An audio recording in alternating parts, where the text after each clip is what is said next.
ভনাই এইটো কেনেকৈ যুদ্ধ ক্ষেত্ৰত আজি নিপাতে হ'লিও নাই হ'ল এয়া চাহ মই তোৰ সন্মুখত থাকি পিছে এটা কথা তই গম পাৱনে নাই কি কথা কালিলৈ যুদ্ধ ক্ষেত্ৰত বাছা অভিমন্যু প্ৰৱেশ কৰি বাছা অভিমন্যু প্ৰৱেশ কৰি কম সাহসী ল'ৰানে হেল্ল' 16 বছৰ বয়সতেই কোনো ক্ষেত্ৰত প্ৰৱেশ কৰিব বিচাৰিছে কম সাহসী ল'ৰানে আমাৰ পক্ষৰ শিবিৰটো অসল মাখৰ পৰিৱেশ নহয় তহঁতৰ পক্ষৰ শিবিৰটো অসল মাখৰ কালিলৈ কুৰুক্ষেত্ৰ মই নতুন ৰণনীতি প্ৰদৰ্শন কৰিব নতুন ৰণনীতি হয় সেই কথা শুনি মোৰ বুকুখন চেৰেংকৈ গ'লো মনটো একেবাৰে মৰহি গ'ল ৰচোন তোৰ বুকুখন চেৰেং কৰিবলৈ আৰু মনটো মৰহি যাবলৈ একো কি কথা হেৰৌ মানুহ যদি গাঁৱৰ পৰা মাহ হালধি গোন্ধ যোৱাই নাই তেনেকৈ ঘৰখনত এৰি থৈ আহিছোঁ তেনেকুৱা যদি মই যুদ্ধক্ষেত্ৰত আজি নিপাত হওঁ মোৰ সেই মানুহজনীৰ অৱস্থা কি হ'ব বাৰু এই কথাবোৰে মোৰো বুকুখন কেতিয়াবা চেৰেং কৰিবা অতদিন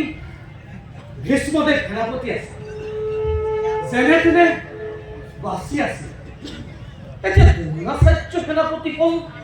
তেওঁ বা আকৌ কি ৰূপ ধাৰণ কৰে পিছে ভনাই তোমাক কথা এটা সুধো দেই তইনো ইমান দিনে যুদ্ধক্ষেত্ৰত কেনেকৈ বাচি আছ মই যুদ্ধক্ষেত্ৰত কেনেকৈ বাচি আছো মই যুদ্ধক্ষেত্ৰত কেনেকৈ বাচি আছো সেই কথা তই মোক সুধিছ মই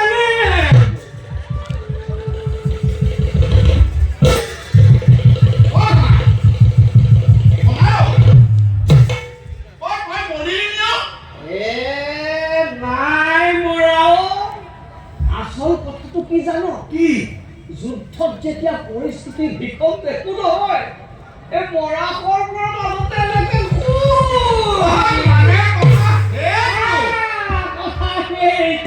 পিছে এটা কথা নহয় কি মই বাৰু এনেকৈ বাচি থাকো তইনো কেনেকৈ বাচি আছ তই যিটো কৃষি লগাই ইমান দিলৈ বাচি আছ মই একেটা কৃষি লগাই ইমান দিলৈ পাঠ ৰক্ষা কৰি আছো পিছে ভনাই তই হলি পাণ্ডৱ শিবিৰ আৰু মই হলো কৌৰৱ শিবিৰ ঐ আমাৰ দুটা যদি মুখামুখি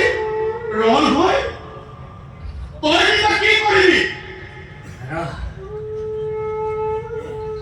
সেই কথাবোৰে মোৰ অন্তৰখন খুলি খুলি খাই আছে চোৱাচোন সৰুৰে পৰা ৰং তামাচা কৰি সেই বয়স পালো এতিয়া কুৰুক্ষেত্ৰ যুদ্ধত তই মোৰ প্ৰতিপক্ষ হ'ল মই সদায় ভগৱানক প্ৰাৰ্থনা কৰিব বিচাৰো যাতে তোৰ সনে কোনোদিন মোৰ ৰং আৰু সেই দিন যাতে কোনোদিন নাহে আৰু যদি আহে তেতিয়া তই কি কৰিবি যদি তেনেদিন আহে তেতিয়া মোৰ হাতৰ ৰাষ্ট্ৰ ভূমিত পৰিব কিন্তু তোক কেতিয়াও হস্তঘাত নকৰো ময়ো ভগৱানক প্ৰাৰ্থনা কৰিছো তোৰ সৈতে মোৰ মুখামুখি সংঘৰ্ষ কেতিয়াও নহয় বহুত ৰাতিকৈ যা কালিলৈ পুৱাতে শংখধ্বনি হলে আকৌ যুদ্ধক্ষেত্ৰলৈ যাব লাগিব নহয় যা ভালে থাকিবি যা তই ভালে থাকিবি